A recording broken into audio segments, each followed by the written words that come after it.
Dito sa Pilipinas, pinili ng ilang kapuso star na magpahinga at magnilay-nilay ngayong Semana Santa kasama ang kanilang mga mahal sa buhay.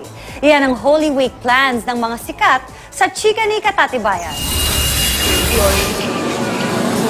Tuwing mahal na araw, sabay-sabay na nagbibisita iglesia, sina Ken Chan at kanyang pamilya. Iwas din muna sila sa pagkain ng karne. Nagluluto ng mga kakanin, ng yung mga suman, yung mga ginataang bilo-bilo, yung mga paborito ko yan eh. Ang other half of Bobri tandem na si Rita Daniela, ngayon lang daw uuwi sa kanila upang makapiling ang pamilya matapos ang ilang buwang sub-sub sa trabaho.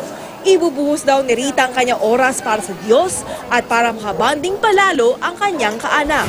I'll go back to my house sa Sukat. It's been work, for the past 4 months.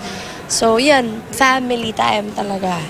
Mas minabuti naman ang Dragon Lady star na si Janine Gutierrez na dito muna sa Pilipinas magpahinga at magdasal ngayong Holy Week. Hindi raw nila nakakalimutan magdasal at magsimba. To take time to reflect kung ano ba talaga yung tunay na meaning ng Holy Week, pagpapasalamat sa kung ano mang meron tayo. Looking forward naman ang kapuso leading man na si Edgar Allan Guzman na magbakasyon kasama ang buong angkan sa Laguna. Si EA raw mismo ang punong abala sa pag-aayos ng kanilang yearly reunion. Nakasanay na nilang sabay-sabay silang pamilya kumain ng seafoods hanggang sa Easter Sunday. Kumpleto kami lahat. So para sa akin, ang sarap sa feeling. At the same time, excited ako kasi minsan lang kami makumpleto. Katatibayan, updated sa showbiz happenings.